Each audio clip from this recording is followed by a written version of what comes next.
Even though a small percentage can climb to the top, they have to be in extremely good shape. If you didn't have that, you'd have thousands of people just pouring into our country. You got to have a wall. 6:51 here, Big 550 KTRS. Alex Stone with us is in San Diego along the U.S.-Mexican border, following the story of these asylum seekers that were working their way up through Central America and now find themselves at the U.S. border, not allowed into the country. Do we have Alex Stone? We do. Hey there, McGraw. Hey, Alex. So explain to us what's going on here.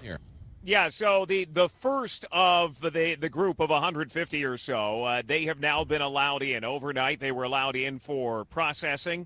It's a long process. If they go in, they make their claim of asylum, and then once they make that claim, they are detained at that point and put into detention centers.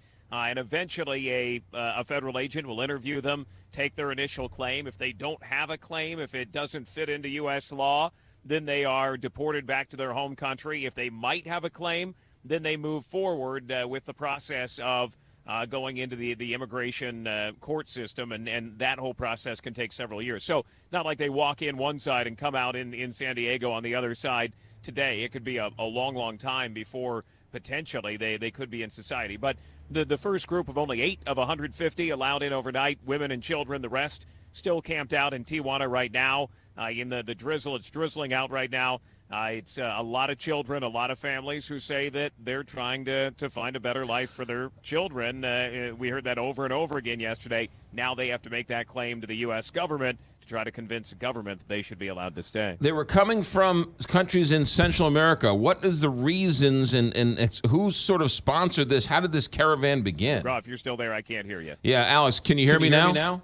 Yeah, Alex. There we go. Now I can hear you. Okay, so explain to me how this caravan began and who organized it and what countries did they come from?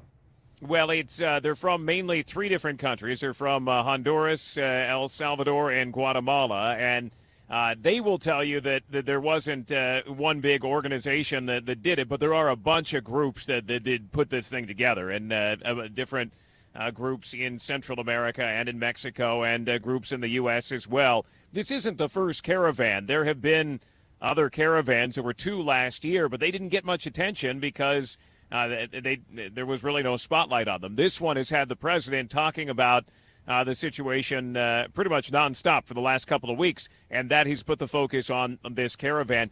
In the past, they show up, they wait, they get processed, and then decisions are made. In fact, of the 200 caravan members last year, only 4 have had their cases resolved so far, decided if they were deported or allowed to stay by the court rulings. So it shows you just how slow it really is. But these folks, those who are left, it started with over 1,000 people. Now it's about 150. Those who are left are mainly families. And as we were in with the groups yesterday, the children are filthy at this point. Many seem at least pretty sick. They're coughing. They've got loud coughs. They're doing what they can to stay warm right now under emergency blankets, camped outside. People are dropping off food, dropping off diapers. The area smells like urine. Not the greatest conditions as they wait to go in Tijuana. Alex Stone, it sounds almost like it's a modern-day version of Ellis Island.